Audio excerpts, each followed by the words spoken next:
Hello and welcome to Misty Ricardo's Curry Kitchen.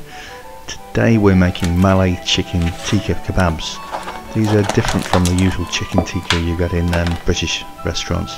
They're made with cream and cheese. They're very tasty indeed. I had them in India about a year ago when I visited, and I was blown away by them. So I put it on my list of things to do to recreate. Right, you probably noticed I'm using chicken thigh here. You could use breast instead if you wanted.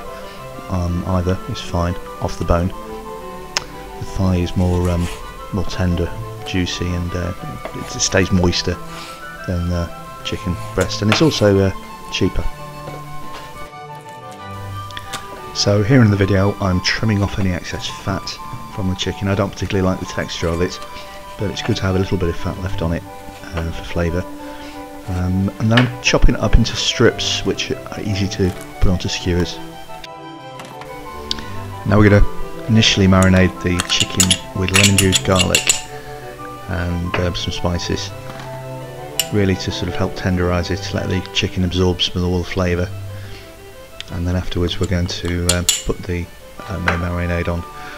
We've got some garam masala, black pepper, lemon juice, salt and elaichi powder, which is green cardamom seeds ground up. You could just use the green cardamom seeds if you wanted whole, or you could grind them up and discard the pods obviously.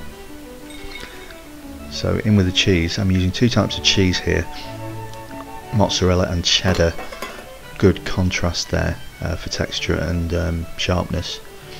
Also going to add some cream cheese. It's really to help bind the whole thing together, and also adds a creamy taste. And just for a tiny bit of colour and flavour, it's some fresh coriander which has been ground up, and I put a ground up couple of chillies in there too, which are optional, and some cream. What's that, about 50 millilitres of cream.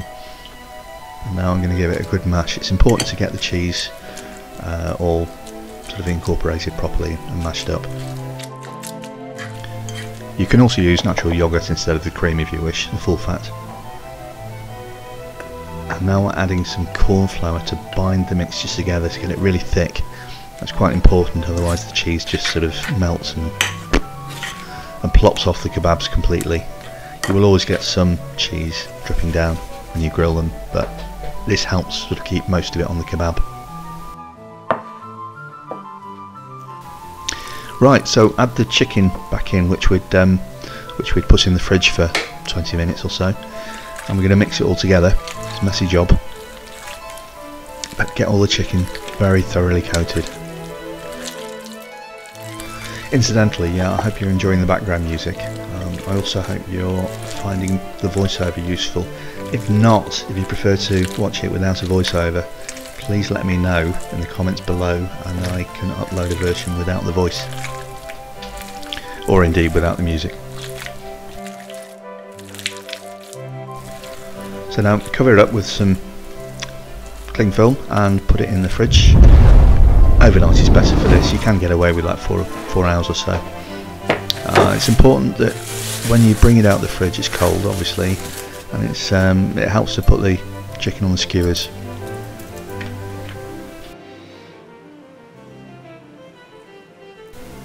The fact that we sliced the chicken thighs into strips makes it slightly easier to put it on the kebabs. I've found that often if you don't do that and you just sort of stick it on the skewers, the kind of bits are falling off, you know, and when you put it on the grill, some drops down and gets in contact with the grill pan, and it all gets a bit too messy. So I'm trying to keep as much of the chicken centered around the skewer as possible.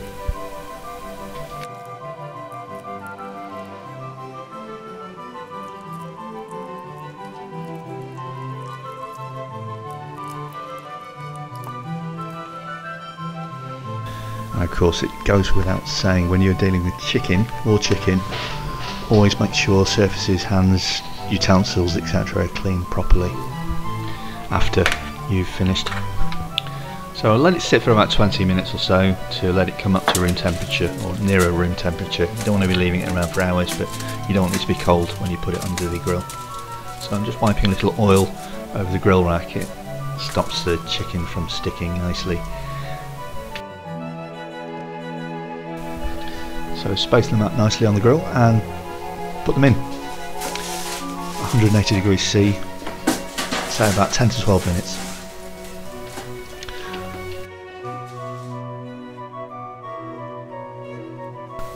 And after that time, take them out, turn them over and brush the remaining marinade over the top. You might have quite a bit left. If you mix it with a bit of oil, it sort of helps it become more fluid, so you can spread it on more easily. You will get a lot of the marinade dripping off, as you can see in the grill pan, but we'll deal with that later.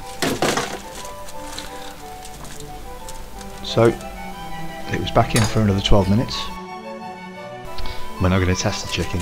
Cut into a few of the large pieces and check to see if the centre is fully cooked. There should be no pink bits. If there are, put it back under the grill for another, say, 5 minutes and retest.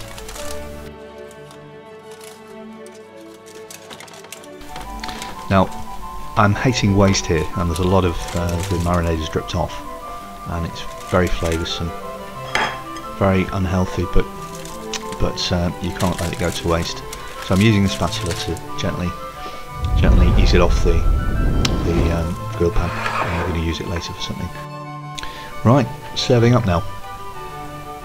Garnish with things of your choice: salad, spring onions. I'm squeezing some lemon juice on top here, and some chaat masala, which is a lovely way to sort of enhance kebabs and any sort of snack starter type food.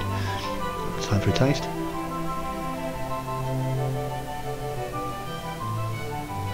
No need to say, it's actually very nice. Now in for another bit. I'm going to dip it in the coriander chutney, which I've knocked together. It's very, very good. It's what I had in India with it. It works very well with the creamy, mild flavours. I'll put a recipe in the description below. Well, thanks for watching. Hope to see you again.